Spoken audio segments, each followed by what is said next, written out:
Well, I want to say hey to all of our Atlanta area churches, and for those of you who are watching online, for those of you who are in the building, and if this is your first time to tune in, if this is your first time to be at one of our churches, you could not have picked a better time to be here, because we're going to press pause on our regularly scheduled program and do something a little bit different. And the good news is you're going to get to peek behind the curtains and understand what we're really all about. So if you're like looking for a new church, we're going to kind of speed date you and kind of go right to the bottom line. So you'll kind of go, oh, that's not for me, or that is for me. We've just had 4 incredible series this fall. I mean, it's just been so fun. The Own series, and we talked about Future Family, and we did the Free series. It was super spiritual kind of thing. And then it came out of Be Rich and all the cool stuff there. And we're going to celebrate big time next weekend for Be Rich. So please be here on time, be here early. So today, what I want to do is just talk to you like if we were sitting across the table from each other, and just talk to the folks, to the church family a little bit. And if you're not a Christian or not a church person, again, this is so great that you're here, because you kind of get to sit on the second row and listen in at how crazy we are and what we're really up to. And if you think we have a secret agenda, after today, it's not going to be a secret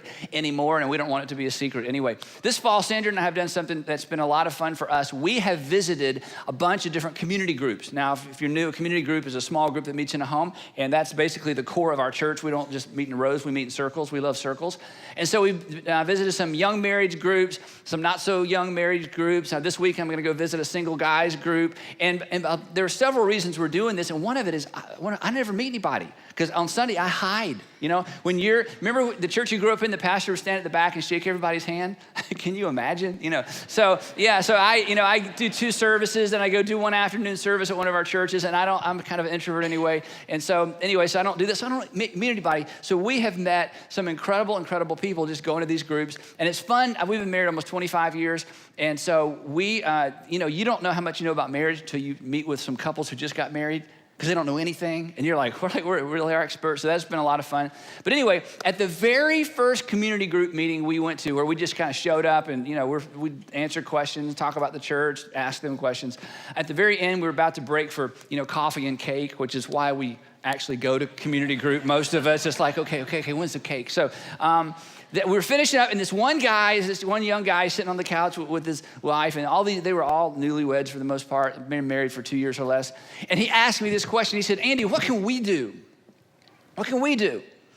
And it kind of threw me off, because nobody ever asked me that. Everybody always asks me, when are we going to, and why don't you, and why didn't you, and why did you say that? And I get all kinds of interesting email. And one of my favorite things to do as a pastor of a large church is to freak people out by actually calling them.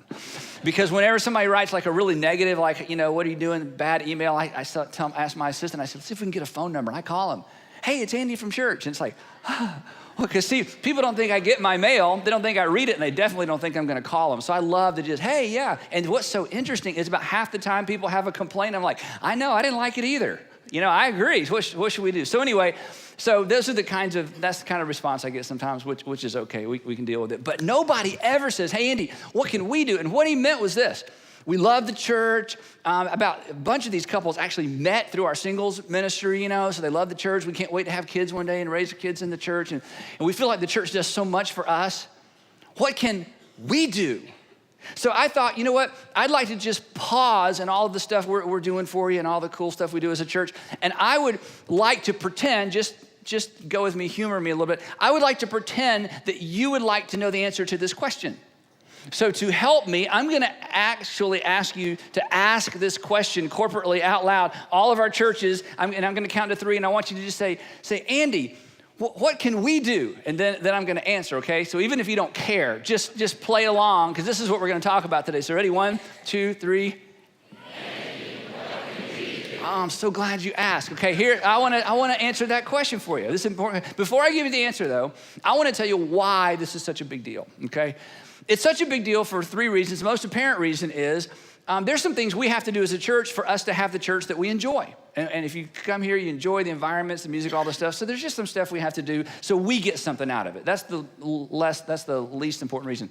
Second reason, well, there's some things that we need to do, that you need to do, so that we can continue to be a place where it's easy to invite people who don't like church. That's why we built this church. We created a church, unchurched people love to attend. That's why we did this. And so for us to continue to be that kind of church, there's some stuff we've got to do.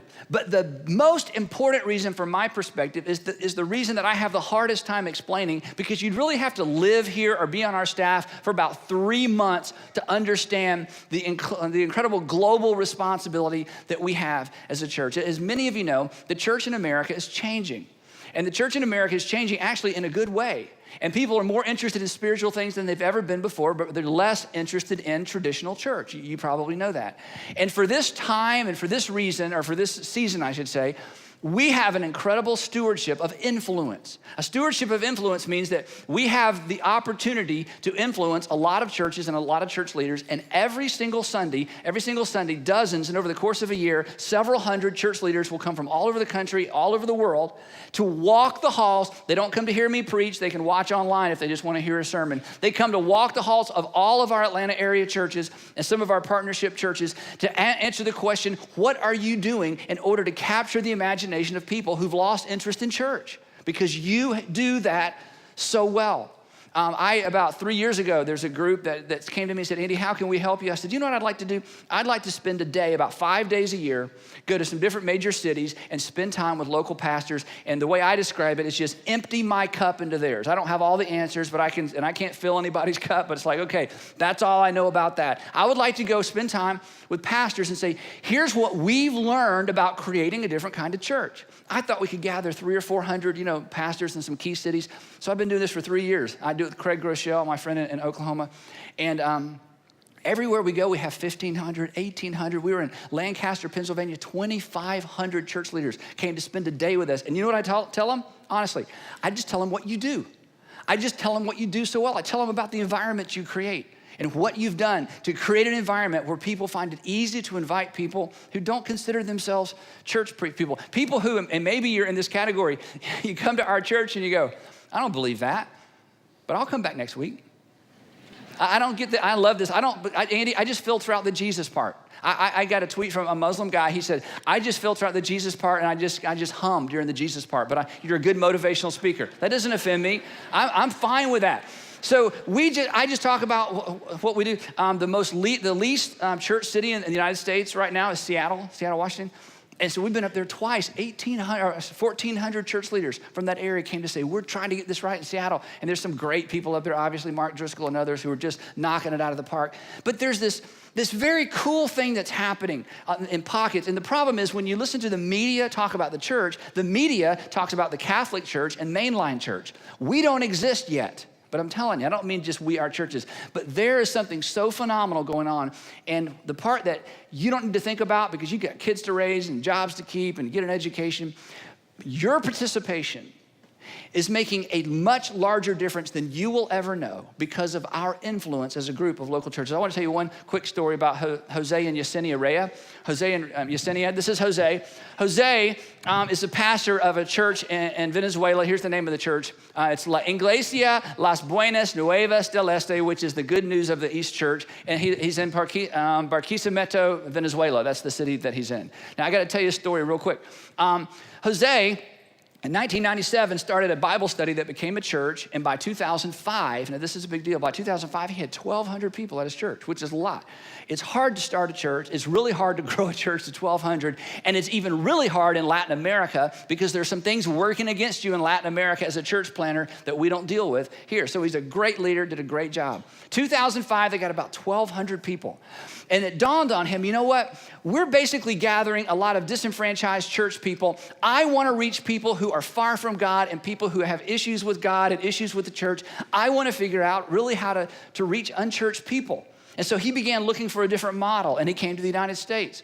And he visited a bunch of different churches and was disappointed in some of the things that he saw. And he ran into a mutual friend who brought him to North Point Community Church, and he lit him up. He came later that year in 2006. He came to our Drive Conference, which is a conference that we do for church leaders from all over the country and different parts of the world. And it ruined him. He saw something. It was sort of like, I knew this could be, I just needed to see it. He went home, got his leaders together, began to talk about it, brought all of them to a Drive Conference, which cost a lot of money. And they walk the halls, and our leaders just talk about how we do what we do, and they just see what you do. And he went back, and he got his elders together, and he said, we're gonna deconstruct our whole church. And they were considered a very successful church plant in his city, actually in Venezuela. He said, we're gonna start all over. So this good leader strips them down, starts the whole thing over. And this is in 2008, I guess is when they launched. 2000, they relaunched. 2008, they went from 1,200, almost crashed the plane because people are like, we don't want to do that. That's too weird. That's too crazy. But he began to implement the environments that you create. In fact, here, check out these pictures. Does this look familiar? There you go. You know what I tell every church leader? I don't care how small your church is, you gotta have people in the parking lot because the sermon begins in the parking lot. Put people in the parking lot. Check this next picture out. Look familiar? Look at that. They just lock, stock, and barrel. They adopted our entire model. He worked so hard. Another picture there. And so this is what happened. So they lost a third of their congregation in a month. Their money went down, the attendance went down. We started coaching him, and he was so teachable, and he wanted to get this right. And he said, you know what? I don't care what it takes. I want to create a church in my city that where unchurched people who are far from God can reconnect, and I'm going to figure this out. This year, their average attendance in their environment is 5,500 people, okay? Yeah. Now, in fact, this is so cool. Jose, they just did the first Drive Conference for Latin America, where he took our idea of a conference and replicated the conference and attracted leaders from all over Latin America to learn how to do church for unchurched people. Now, he did the hard work, but I'm telling you, you inspired him to do it. Now, you didn't know that. You're just showing up and kind of fighting the traffic, getting your kids in, finding your seat, doing your thing, putting on your cool t-shirt, teaching a class, facilitating, taking up offering, faders and switches, and you go home tired and you think, I don't know how much longer I can do this. Nobody said thank you. They almost rode over me in the parking lot, And mom's back there complaining because I didn't exactly get her diaper bag all put back together. Oh, good grief, a bunch of rich people, And so, you're just like, I don't know if I can do this. I'm telling you, you have no idea the influence that you have simply by showing up and doing the blocking and tackling, the stuff that we do every single week. So if you were to say, Andy, what can we do? The word is engage. I need you to engage. Now, some of you are very engaged. Some of you are mildly engaged. And some of you are disengaged, okay? You like sitting in rows. You come for the show and you write down a few things and not, elbow your husband or wife or your kids. And then you go home and have lunch and you went to church. I need you to take a big step and engage. And I'm going to give you 4 words. I don't usually preach through an outline, but I got just 4 words as sort of the bottom line of how you need to engage. And before I give you the 4 words, none of this is new. This is a football, okay? This is just basic stuff we talk about all the time, but I cannot exaggerate the importance of these simple things, and I need all of you to be willing to take a step and to engage. Not simply so that we'll continue to like our church, not simply so we can continue to impact our communities around our Atlanta area churches, but there is a world of church leaders who's watching and they are taking their cue, not from me, they're taking their cue from what you do. Here's the 4 words, engage. I need you to connect, serve, give, and invite. Connect, serve, give, and invite. Specifically, I need you to connect in a group. Now, we talk about small groups all the time, and you think, well, Andy, is that just what preachers are supposed to do? No. Here's what you need to understand. Small groups, circles, we talk about circles are better than rows. Small groups, accountability, belonging, care, praying together, doing life together is core, it is central, it is the essence of the Christian experience, not this. Okay, the thing that set Christianity apart from every other religion, especially the pagan religions of the first century. The pagan religions of the first century were all about, there's a God out there somewhere, I'm gonna go to God's temple, I'm gonna sacrifice a sheep, I'm gonna cut the throat of a bird, I'm gonna leave gold, I'm gonna leave an offering, I'm gonna leave a child, I'm gonna leave something, and I'm gonna somehow try to capture the affection and the favor of Jupiter or Zeus or whoever they were praying to. Jesus came along and he said, it's different with me. The way that you're gonna show your devotion to God is by the way you treat one another. Christianity is at its core all about one another. That the way you know you love God is not how well you love invisible and tangible God, it is how you love one another. And the problem is, church, and I understand this, you don't have time for a history lesson, the local church always gravitates toward put more people in rows, make it all about this person, make it all about a building, make it all about this. But when you read the New Testament, Jesus didn't do that. Jesus said, no, it's all about this. In fact, here's how he said it. A new command I give you, you remember this, love one another. As I have loved you, so you must love one another. And then here is the kicker. By this, by loving one another, by this everyone will know that you're my disciples if you, one more time, love one another. Jesus, what's your point? My point is the way people are gonna know that you're following me is not by how you treat me. It's not even gonna be about necessarily how you talk about the Father. It's gonna be about the way you treat each other. So here's the bottom line. The reason I want you in a group and the reason that this will help us and help you if you get in a group, the way we one another is by being in a group. That's how we one another. That's how we do it here. And it's not an add-on, it's not a periphery, it's not, well, I go to church and I got in a group. It's the essence. In fact, one of the questions I get asked sometimes is, Andy, hey, what happens to the church if something happens to you? And what they mean is they think that the whole thing's built around me and my personality and I'm the speaker, and if something happened to me, what's gonna happen? And I love the question because I love my answer. So here's my answer to the question. I say, let's make it worse than that. Let's say something happened to me and all the staff. And simultaneously, all the church buildings burn to the ground and we have no insurance. They kind of look at me like, I said, let's just make it worst case scenario. I said, let me tell you what's gonna happen. On Monday night, Tuesday night, Thursday night, thousands of people are gonna gather in homes all over our communities. And they're gonna pray together, and they're gonna open God's word together, and they're gonna take care of each other, and they're gonna love each other, and they're gonna help mamas that are having babies, and they're gonna provide meals, and they're gonna do stuff in the community. Some of them are gonna have communion together because the church has never been and never will be facility dependent or personality dependent, ever. Not the real church. So I'm not worried about me because it's not about any particular person. The church is all about one another. It is the thing that captured the imagination of the first century pagans who couldn't understand these Christians who just loved one another. So if you're gonna be a part of what we do, it is absolutely critical that you not be satisfied with rows, that somehow you find yourself in a circle where you're doing life with one another because it is the essence of the Christian faith and it is the essence of the local church. So the best way to do that is this horrible environment that is an excellent environment once you get through it called Group Link. I only say it's horrible because you're scared to death, because you show up and you don't know anybody and your husband's pushing you in there and he's waiting in the car and you tell me how it goes and everybody's worried. And I'm telling you, when we met with all these different community groups this fall, most of them, in fact, I think all but one of the groups we met with, they all met each other at Group Link. And when we met them, they looked like they were all part of a fraternity or sorority or they'd all grown up together in the same neighborhood. They were so connected. And it happened with Group Link. So in January, if you are not currently in a circle, if you are not in a group, we want to help you get connected. This isn't something that we get credit for. We don't win awards for. We just think it's so important. We put a lot of time and effort and money in getting people in a circle. The second thing, if you said, Andy, what can we do, is this. I don't want you to serve on a team. Now, here's why.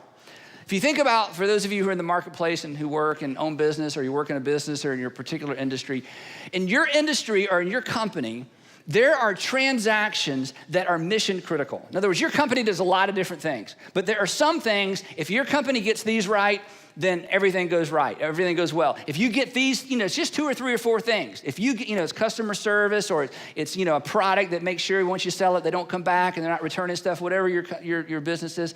There are certain transactions that are so mission critical. If you just get these right, everything else can be solved later.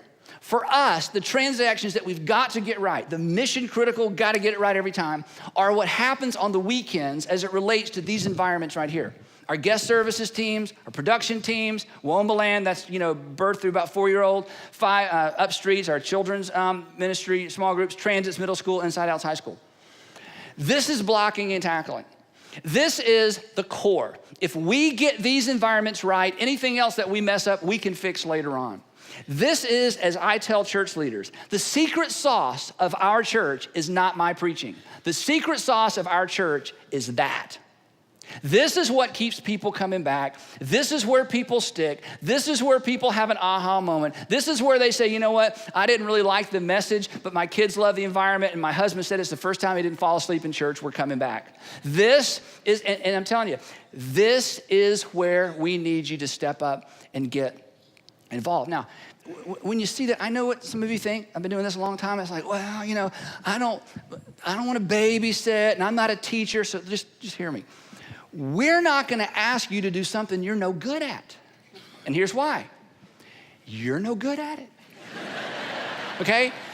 The last thing we're going to do is put you in a room with kids and bore kids to death with the Bible. We want kids to want to come to church. And most children, here's the lesson they get every single Sunday in church. Some of you can relate to this. The Bible's boring, God is boring, church is boring. Come back next week, children, for another dose of God is boring, the Bible's boring, the church. And then they go to college and we wonder why they never go to church. They're just applying what we taught them for 12 or 13 years. So don't worry. If you're not an interesting person, we're not about to put you in with a bunch of kids, okay? The good news is there are so many things you can do within this context where we can leverage your skill set. And these environments have got to be hitting all cylinders 100% of the time, every single weekend, and they do. That's why you love this church. I need and we want more of you to find a way to engage right here, because this makes all the difference in the world. The other area that I need you to engage is the third was to give a percentage. Now, here's the cool thing. We just finished up Be Rich. And, it was so much fun, and $39.95, and we gave millions of dollars, and we give it all away. But here's the thing about Be Rich. Look at this. It took us 17 years to raise $4.7 million in a week. It took 17 years to raise $4.7 million in a week. And it took 17 years to create an organization that was organized enough and sophisticated enough and focused enough to be able to raise and give away $4.7 million in a week. And the reason we were able to raise and give away $4.7 million in a week is because there have been thousands of people through these 17 years who said, you know what? I'm going to trust you, and I'm giving a percentage of my money to my local church because I don't care if it goes to paying electric bills. I know that's not sexy, but I don't care. I don't mind paying bills. I don't mind paying salaries. I don't mind changing bulbs. I don't mind paying for carpet. I don't mind getting the grass cut. You don't have to count on me to try to do something spectacular with every dollar. I understand what it takes to run an organization. I love the mission and vision of this church. I just want to be a steady plotter. Most Americans and most Christians give what we call giving 1.0. Giving 1.0 is somebody like me gets up and says, come on. And here's pictures of, starving children, and here are the needs, and I make you cry, and then I give you a credit card swiper, and it's $39.95, and you're like, I'm gonna go $49.95 or $59.95. Then you get in the car and think, what have I done? I couldn't afford that. But the emotion of the moment, you get all charged up. That's giving 1.0. That's fun, that's good. That's what you do at the office, and people come to your home and you're selling stuff. That's good, you should do that. But giving 2.0 is what changes the world. Giving 2.0 is when you say, you know what? I'm committed to the mission and vision of this organization, and I'm going to be a regular giver in order to make sure the mission and the vision of that organization is successful. Giving 1.0 is what you call intervention giving. That is, I'm going to intervene. There's a problem. I want to help solve a problem. Giving 2.0 is better. Because Giving 2.0 says, I'm gonna give so there never is a problem to begin with. Giving 1.0 helps us find places for kids who are in foster care to go. Giving 2.0 makes sure that families stay together so their kids never go into foster care to begin with. Giving 1.0 is where you help women get out of sex slavery and where children are being shuffled around into all kinds of horrible environments. Giving 2.0 does something for families in other countries so their children are never taken out of their home to begin with. This is easier to raise money for because it's very emotional. This is better to raise money for because this prevents people from suffering in ways they shouldn't have to suffer anyway. And here's the thing, a healthy local church is a great investment because it is preventative giving. It keeps people from having the problems that you have to give money to through other organizations to address those problems. Now, if you've been here long enough, you know this. We do both. We will always do both. Christians are called to do both. But in order to keep these organizations growing and in order to help us continue to create great churches that do both kinds of giving, it depends on people like me, because I've been doing this since we started, and people like many of you who've been willing to be percentage givers, not just emotionally driven, reaction driven givers. That's why we're where we are today. The last thing I need you to do is invite a friend. Now, if you were to say to me, Andy, what is your biggest concern about our churches? It wouldn't be money. It wouldn't be staff. It wouldn't be what are we going to preach about next week? All those pressures, we kind of absorb. My biggest concern from the very beginning is my primary concern now. My biggest concern is that we get so big and so full and so exciting and so organized that we turn our focus inward instead of remaining with a focus that is outward. And here's why. I've been doing this a long time. The gravitational pull of every church, of every local church, is toward keeping people rather than reaching people. It just is. The gravitational pull of every local church, every church, is toward keeping the people that are there as opposed to having their backs to each other and their eyes to the marketplace to reach people who have yet to be reached.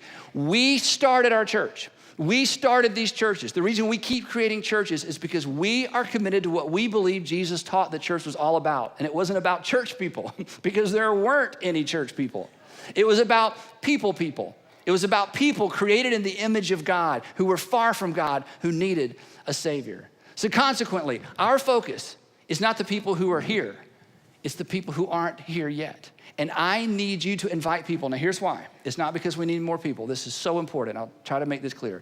The reason I need you to be an inviter is because when you sit through one of our services with someone who doesn't normally go to church, you experience our service and our environment in a way that you would never experience it otherwise. I mean, every once in a while I get the email, Andy, we only do 2 songs and I like worship. My other church, we did 4 or 5 songs. And why can't we do more music? Why can't we do more music? Why can't we do more songs? Then that person shows up one Sunday with a neighbor who doesn't go to church anywhere. And about halfway through the second song, they're like, this is kind of going long. Because they don't know any of the songs and they're kind of looking around. It's like, okay, I think 2's enough. 2's good. Why? Because they experienced our environments through the eyes and the ears of a person who's not a church person. I want you to have that experience. You will help hold us accountable to our mission and vision, and you will understand what we do in a way that you don't understand before. And here's the deal. We all have a network, small or large network of people who used to be church people, who used to follow God, who don't, who never have, who've never heard. And the thing is, I know you. You're grateful for what God has done in your life. You're grateful for what God's doing in your family. You're grateful for the little itty-bitty incremental change you see in the way you think and the way you view the world. And the people in your network of friends who don't have that kind of input and don't experience these kind of environments, you don't have to be afraid to invite them. One day, they will be grateful that you took a chance to invite them. One day, at the beginning of Jesus' ministry, he sees this guy named Philip, and he says, Philip, I want you to follow me. I want you to be one of my guys, And Philip's like, okay, but can I invite a friend? And Jesus is like, no, he didn't do that. He said, yeah, go get your friend. Now, listen to this little snippet from the Gospels. Philip found Nathanael, that's his friend, and he told him, we have found the one Moses wrote about. We've been waiting for the Messiah for hundreds and hundreds and hundreds of years. We think we found him, the one that Moses wrote about in the law and about whom the prophets also wrote. Jesus of Nazareth, the son of Joseph. So, Philip's like, oh, this is going to be great. This is going to be great. Don't you know? Nazareth, Nathanael says, can anything good come from there? Downer. It's like, oh, well, never mind. Sorry I brought it up, Nazareth. Now, this is so cool. And Philip's like, I don't know how to answer that question, Don't you get that? Mega church? Yeah. Well, I heard he said one time, and I had a friend that used to go there, and I heard the parking's a mess, especially if you're at Brownsbridge. You spend like the whole day in the parking lot trying to get out of the second service. And you're like, oh, never mind. Sorry to say. This is awesome. Philip said, just come and see. I don't know about Nazareth. I don't know. I'm not a history guy. I don't know. Does anything good come from Nazareth? I don't know. Never been there. I can't answer your question. That's a good question, Nathaniel. But just come and see. If I can just get you there, I think that maybe this won't be as important as it is right now. Now, we are working hard, all of us together, to create a come and see church. And here's why, and this may scare you, it should scare you. You are as close as anyone will ever get to being in the presence of Jesus, because you collectively are the body of Christ. I'm not, you're not, together, somehow we are. And what many of you have discovered, in fact, the reason many of you are here is because somebody said, hey, I want to invite you. And you were like, nah, I don't believe the Bible. I don't know about Jesus and mega church. And, I hear they're this, and I hear they're that, and I hear they're against this, and I hear they're against that. And somehow you were like, okay, I don't know. Just come and see. Just come and see. And they came and they saw, or you came and you saw, and it wasn't what you thought. And you tried to sit there and be all stiff-armed and resistant, and you looked around, I wonder how much this costs, and I wonder how much money he makes, and I wonder where the kids are. And I know you had all that stuff. And then it was like, something just started to happen, didn't it? It's not magic. It's God's love. And here's what Jesus said. When people are with you collectively, that's as close as they'll ever be to being with me. We want to be a come and see church. The only way to continue to be a come and see church is to have enough people who are inviting people to come and see that they help keep us on track. And they experience our environments through the eyes and the ears of the people who aren't church people, but the people who gave up on church or gave up on God or had a bad experience, who got bumped out because of a lifestyle choice or bumped out because of something their mama told them or something their parents did. So here's what I need you to do. I need you to be bold with your invitations. The worst thing that's going to happen is somebody's going to laugh in your face and say, church, that's the worst thing that's going to happen. And you don't even have any friends like that, right? I need you to be bold in your invitations, and here's what's going to happen, I promise. One day, you're going to be bold, and they're finally going to come. And something's going to happen on the inside of them, and something's going to happen on the inside of you, not because of me, not even because of anything we do. It's just the nature of the church. And you're going to cry. And one day you'll have the privilege, hopefully, of seeing one of your friends baptized. And you will be part of their story. And I want that for you. So, bottom line, you want to know what you can do? If you say, hey, Andy, what can we do? Here's what we can do. And I'd never ask you to do anything I'm not doing. Connect the group, serve on a team, give a percentage, invite a friend. Now, if you have been doing that and you're taking a break, I get that. Some of you have been on 4 or 5 tours of duty, and you're like, I'm just taking a semester off, and, I'm watching online more than attending right now. I totally get that. No guilt. I'm so grateful for what you've done. Life has different cycles and, different seasons. I understand that. For some of you, you took a break about 7 years ago. You've been breaking ever since. And you were a part in the first few years, and you were all gung-ho, and then you kind of took a break because you had been involved for so many years, and then it just got easy to just show up and find your seat and navigate because you got your deal all worked out, and off to lunch you go. We need you, and I'm telling you, you need you to re-engage. Now, if you've been attending here 3 years, now this is very important, If you've been attending here 3 years and you're a Christian, and you listen to a talk like this only because you're in the middle of a row and you couldn't leave because you knew where we were going, and you look at this list and you go, I'm not doing that. Andy, you're persuasive, and I wish you were on my sales team because you're good at that, but I'm telling you, I'm not going to sit in some little Sunday school group and share my feelings, okay? I'm not doing that. And I'm not going to serve. I mean, that would take like an hour and a half of my time. Who do you think I am? I mean, Sunday's my day, okay? So I like my family. We show up and we drop the kids off. We have an hour and 10 minutes. I park right there by the bridge and, we're out of there. I got all that worked out. And I'm going to give. I mean, the bucket comes along. Everybody has to put something in there, but I'm not going to give a percentage. I do other things. And are you kidding? Invite? Then I'd be responsible. What if they didn't like it and you said something stupid? So, that's good, but I'm not going to do that. So if you've been here for 3 years and you're like, no, then please hear what I'm about to say. And I'm serious. We can't afford you here. We can't. Okay? This isn't some kind of reverse psychology. I'm as serious as I can be. We can't afford you. You're going to go to heaven when you die. Maybe we'll be neighbors in heaven, but you are dead weight in this organization. You are. And here's the worst thing. That's okay.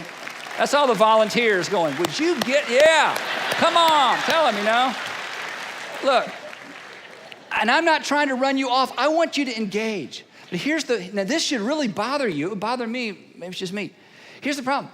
If you left, you wouldn't even be missed because we don't know you're here.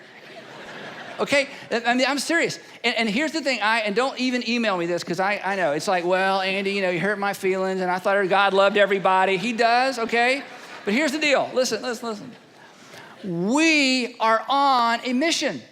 We are serious. You're sitting in a building that people gave money that they couldn't afford to get it built for you, okay?